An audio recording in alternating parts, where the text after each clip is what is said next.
I'm Corbett Wall with DV Auction, here with your feeder flash for Tuesday, April the 26th, brought to you in part by Beaver County Stockyards in Beaver, Oklahoma. That's on the eastern end of no man's land, the Oklahoma Panhandle there, where it's really dry, and they've had some really devastating fires there due to the conditions there, but got a lighter run, just about 1,000 head, which is a really light run for them.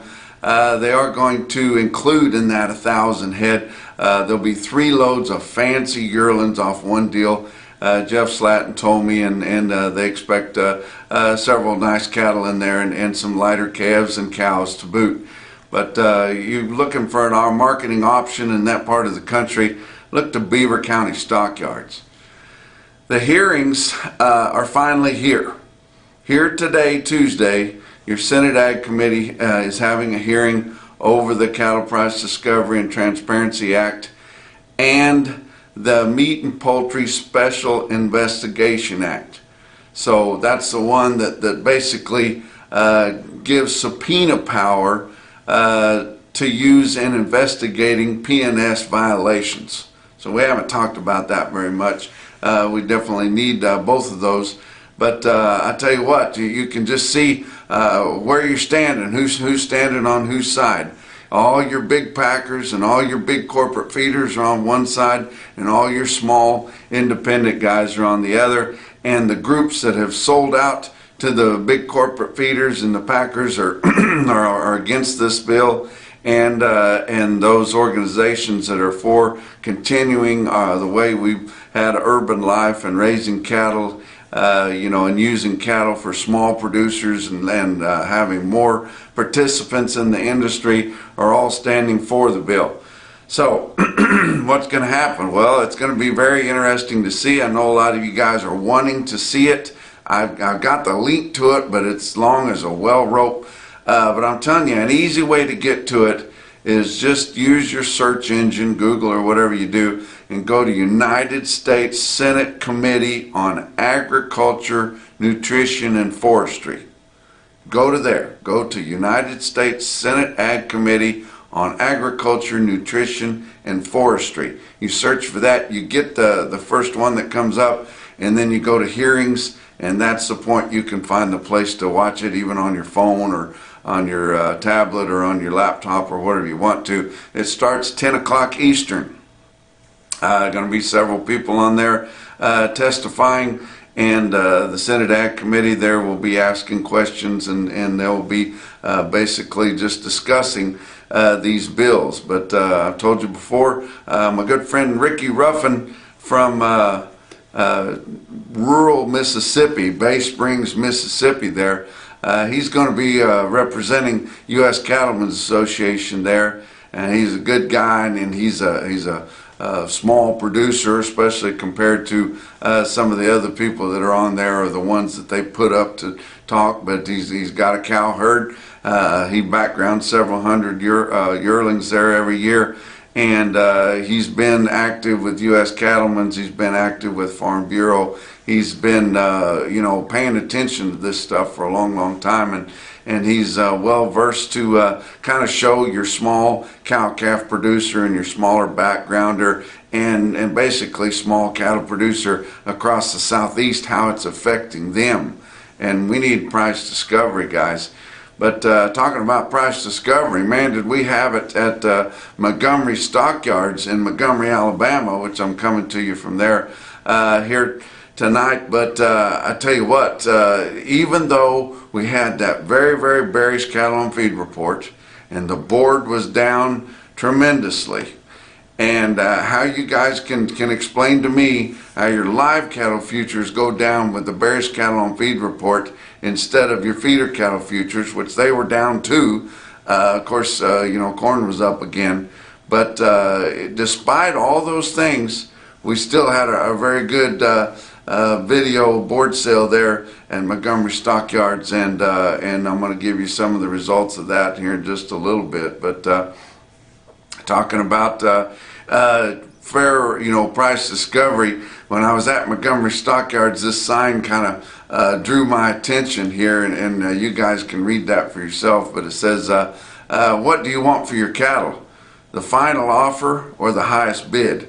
That goes right along with what we're talking about here at these hearings today. The Cattle Price Discovery and Transparency Act is all about that.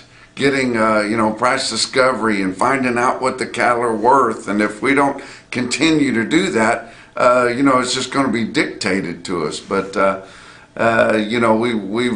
we've seen your biggest people come out against it. And namely your National Corporate Beef Association, they're major against it, and they're saying that it's going to deny countless producers access to the alternative marketing agreements. How is it going to do that? We've got the other side saying that it's not nearly aggressive enough, but the heck of it is it's just holding things at a minimum right now. That's where we've been. We just don't want to lose any more of it. And so if guys are participating in alternative market agreements and they like that, let them continue to do that. There's plenty of room for them. There's a lot of people that would like to participate in negotiated trade, but they can't get a packer to come bid them on their cattle. But they will after this, once we set minimum mandates, and I think we sure need to be doing that. The letter that NCBA put out says that they had a successful voluntary program, which they're referring to the 75% of a robust deal. They bought and paid for Dr. Kuntz there from Colorado State to do not an investigation, but to do some research on what he thought was robust. He told them what he thought was robust, the percentage of trade. They said, we're going to go for 75% of that. And then if we don't get that, and then they put a bunch of safeguards in there where they wouldn't hit these triggers. Then they said, if we do trip all the triggers, at that point we are aggressively going to seek some type of regulatory action to produce more negotiated trade. All that happened, and then they pissed backwards on the deal. They come in at the next big convention, and instead of doing something about it, they passed policy that said they would resist all mandates. So that's how that deal goes. But if you can't stand by your policies, what kind of an organization do you have? But let's talk about the board on Monday, and it was terrible, and we knew it was going to be terrible because of the bearish cattle on feed report on Friday. But why it was so much more lower on your live cattle than your feeder cattle, I'll never understand that. But April live cattle futures were down 335 to be at 139.10. Okay, our weighted average on last week's negotiated trade, albeit how thin it is, was over 143. And your April board here, right at its fruition, closed at 139.10 on Monday. That ain't right. How about June live cattle down $3 even at 135.42? You go on your back months and they were down 72 cents to down 305. April feeder cattle down $1.40 at 156.55, which is bad, but there's not much play in April feeder cattle. We're right here at the end. Maize, the big one, and it was down 257, which is sure bad enough, at 161.30, but based on an 800-pound steer, that's still not terrible, guys. But your back months on feeder cattle down $1.25 to down $2.40. Talk about your grains. Corn was up 7 1/4 cents at $8 1/4 a bushel. Beans down 12 1/2 cents at 17.03 1/2. Kansas City hard red winter wheat up 2 1/2 cents a bushel, 11.45 1/4. How about your weighted average on last week's fairly robust negotiated cash trade? And when we have higher prices, we have more negotiated trade. And you can't tell me that that's not happening, because I look at it every single week. Weighted average on last week's fairly robust trade, 97,500. Like to be in there somewhere around 100,000. That kind of makes us feel good. It feels like we had some trade. At 97,005 last week compared to 87,800 previous week and 57,600 the week before. Talk about your live steers and heifers last week. They sold from 135 to 147, but I've been telling you there was only 75 head at the 135. It was really 139 to 147, and that would be 2 to 250 higher on the trend. Your weighted average on live steers was 143.02, up straight up $2. So a $2 gain in your live cash market. That's good. If we didn't know what the live cash market was, how would we measure? How would we measure what we were doing? How would people know what they could give for yearlings? We got to have some kind of price discovery, guys. Your dressed steers and heifers sold from 223 to 238. That was $3 to $7 higher. Weighted average on dressed steers 230 to 29 was up $6.40, guys. They trade most of those dressed steers and heifers sell up in the Midwest and where they're really short of cattle, especially in the eastern corn belt there. But nationwide, they sold 110,600 last week compared to 97,100 the previous week, 67,700 the same week before. 29% of them were the 15 to 30 day delivery. They've been stepping that up a little bit, but it's still not terrible. It's usually right in there from 25 to 30%. As for your 2 to 4 week delivery, there was 32,300 head of them. Like I said, 110,600 negotiated trade, 37,500 negotiated grid, which is one way they could satisfy that mandate. And formula trade, 273,700 head. Did have a little bit of trade on Monday, about 900 head in the Northern Plains, live sales at 145, and dress sales from 225 to 230, but not much. Box beef cutout values were kind of mixed. Choice was down $1.31 on Monday afternoon from 266.60. And select was up 175 at 256.52. Had a heavy harvest on Monday of 125,000, so we're not starting behind the gate. We can have a really aggressive harvest this week.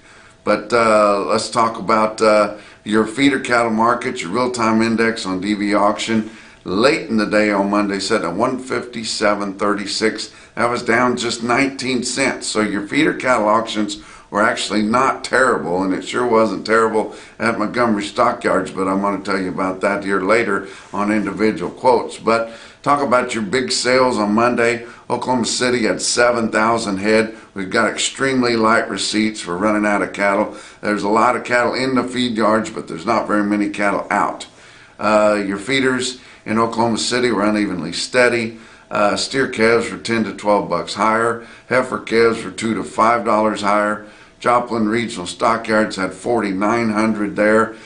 Steers $2 to $6 higher. Heifers steady to $3 higher. Stick out deal on some yearling type steers there in Joplin. 66 head, 812 pound steers in Joplin bring 160, and you thought that was only reserved for a real premium sales. In the Sandhills of Nebraska. No, they bring it there in Joplin too, guys. 160 bucks on 800 pound steers weighing in the eights. How about Russell Livestock Auction, Russell, Iowa? 3,700 head there. Had a good sale. Had a lot of kind of fleshy ballers, new crop calves there, which are not as attractive to the buyers. But they did sell a load. It was in two different groups of replacement quality heifers. They averaged 817 pounds at 161.40, guys, on heifers, replacement quality kind. How about some individual quotes from around? How about Elgin Livestock Sales? My buddy Ted Baum there and his brothers. They had a really good sale on Monday. Stick out deal I saw was 62 head of steers, weighed 816 pounds at 160.25. How about Sioux Falls Regional Livestock in Worthing, South Dakota? They sell 71 head, 824 pound steers at 164.50. But the best quote that I saw anywhere on Monday is your Row Grow top quote for the day, come out of Montgomery Stockyards in Montgomery, Alabama.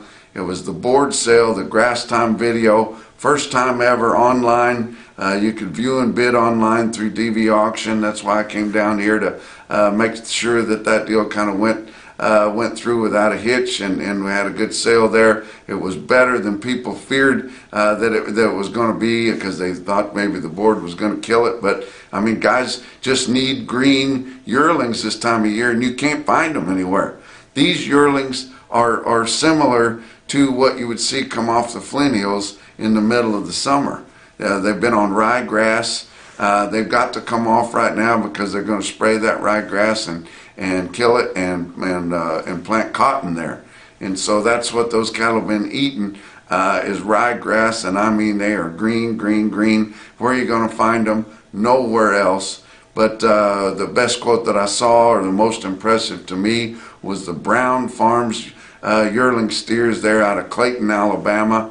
They had 7 loads of them there, and they had a base weight of 775 pounds. They are for early May delivery, May the 3rd or the 4th, whatever works out. They're 100% black and black baldy, but 7 loads of them, guys.